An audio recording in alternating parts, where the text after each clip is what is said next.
यहां हमें दो complex numbers z is equal to 2 - 3i और w is equal to -5 -i दिए गए हैं और हमें इनके बीच का पॉइंट यानी मिड पॉइंट निकालना है, यानी वो कॉम्प्लेक्स नंबर जो इन दोनों कॉम्प्लेक्स नंबर्स का मिड पॉइंट है। काम इतना मुश्किल नहीं और मुझे तो लगता है वीडियो पॉज करके आप खुद से निकालने की कोशिश करें तो भी आप सही नतीजे तक पहुंच जाएंगे।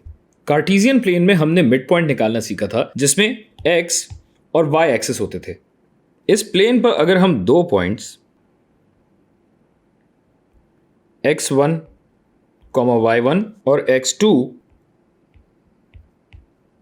y2 लें और इन दोनों को आपस में जोड़कर एक लाइन सेगमेंट बनाकर उसका मिड पॉइंट m तलाश करें तो इसके कोऑर्डिनेट्स बनते हैं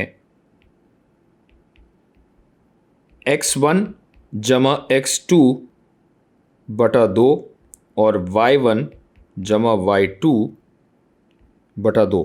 मतलब मिड पॉइंट के x कोऑर्डिनेट के लिए हम दोनों पॉइंट्स के x वैल्यूज का औसत यानी एवरेज लेंगे और मिड पॉइंट के y कोऑर्डिनेट के लिए दोनों y के पॉइंट्स का औसत लेते हैं। इसी तरह कॉम्प्लेक्स नंबर्स के लिए सबसे पहले तो हम कॉम्प्लेक्स प्लेन बनाते हैं जिसमें x एक्सिस की जगह रियल एक्सिस होता है और y एक्सिस की जगह इमेजिनरी एक्सिस होता है। और अब हम इस पर z और w को प्लॉट करके आपस में जोड़ते हैं। तो z बनाने के लिए रियल एक्सिस पे 2 यूनिट और ख्याली एक्सिस पे 3 यूनिट ऊपर जाना है, यानी यहां बनेगा आपका z। जबकि w बनाने के लिए रियल एक्सिस पे जाना पड़ेगा -5 यूनिट और इमेजिनरी एक्सिस पे -1 यूनिट, यानी इधर ये बन गया w। और जब हम w और z को मिलाकर एक लाइन सेगमेंट बनाते हैं तो इस लाइन सेगमेंट का मिड पॉइंट एक और कॉम्प्लेक्स नंबर बनता है जिसे मैं तो a से पुकारता हूं, आप इसका कोई और नाम भी रख सकते हैं। और जैसे हम कार्टेशियन प्लेन में x और y के कोऑर्डिनेट्स का औसत लेते थे वैसे ही कॉम्प्लेक्स प्लेन में हम रियल और इमेजिनरी हिस्से का औसत लेंगे, यानी a बनेगा z के रियल हिस्से और w के रियल हिस्से का औसत और z के ख्याली हिस्से और w के ख्याली हिस्से का औसत, यानी a हो जाएगा 2 जमा -5 बटा 2 और ख्याली हिस्से में बनेगा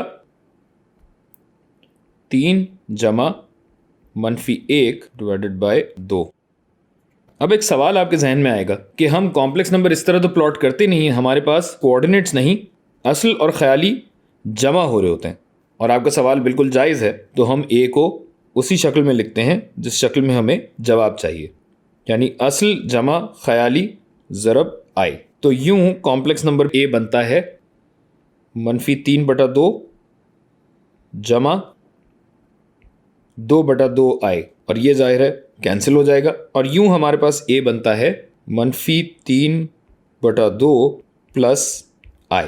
-3 बटा 2 होता है तकरीबन 1.5, जबकि i ये रहा जो मैंने मिड पॉइंट बनाया था वो तकरीबन वहां था और मैं इसे अब दुरुस्त कर देता हूं, i आएगा तकरीबन यहां, बहुत नज़दीक था मैं। गोया हम कॉम्प्लेक्स नंबर्स को लिखते z = a + bi वाली शक्ल में है, मगर हम इनके साथ सुलूक वही रियल नंबर्स वाला करते हैं और इस तरीके से मिड पॉइंट निकालते हैं। बल्कि मिड पॉइंट ही नहीं, हम w और z के दरमियान फासला भी वैसे ही निकाल सकते हैं जैसे कार्टेशियन प्लेन में पॉइंट्स के दरमियान निकालते थे। तो इस फासले को मैं कहता हूं x और इसे हाइपोटेन्यूज बनाने के लिए मैं z से एक लाइन गिराता हूं यूं और w से एक लाइन निकालता हूं यूं। और जब इन दोनों को जोड़ता हूं तो ये एक राइट एंगल ट्राइंगल बनता है जिसमें बेस है 5 जमा 2 यानी 7 यूनिट, जबकि परपेंडिकुलर है 3 जमा 1 4। और x पता करने के लिए मैं वही पाइथागोरस बाबू का थ्योरम लगाता हूं जो कि है x² बराबर है ए स्क्वायर्ड प्लस बी स्क्वायर्ड के। 7 और 4 में से किसी को भी ए कह सकता हूं, किसी को भी बी कह सकता हूं। मेरी बदमाशी है भाई, मेरी वीडियो है, मेरा कंटेंट है, यहां मेरा राज चलेगा। नहीं, ऐसी बात नहीं है। आप चाहें तो इसको उलट भी कर सकते हैं, मगर मैं यहां पे ए को 7 कहता हूं, बी को मैं 4 लेता हूं और इसका स्क्वायर कर देता हूं। तो x बना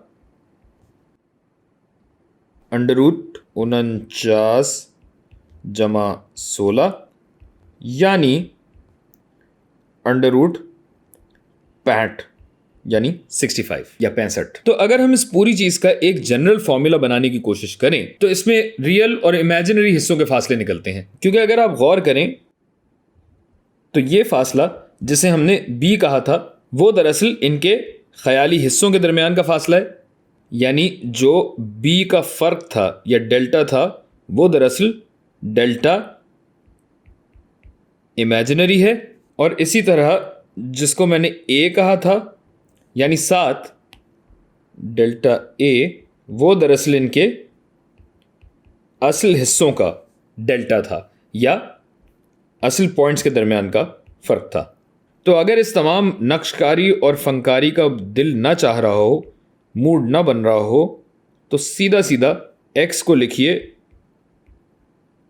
असल हिस्सों का फासला, उसको स्क्वायर कर दीजिए, जमा ख्याली हिस्सों का फासला, और इसे भी हमने स्क्वायर कर दिया। और ये देखिए जादू, असल हिस्सा बना 2 माइनस -5, 2 माइनस -5 का स्क्वायर जमा 3 माइनस -i, 3 माइनस -i का स्क्वायर, और x हो जाएगा √2 माइनस -5 मतलब 2 जमा 5, ये हो गया 7 का स्क्वायर, और -i नहीं है सर, -1 है,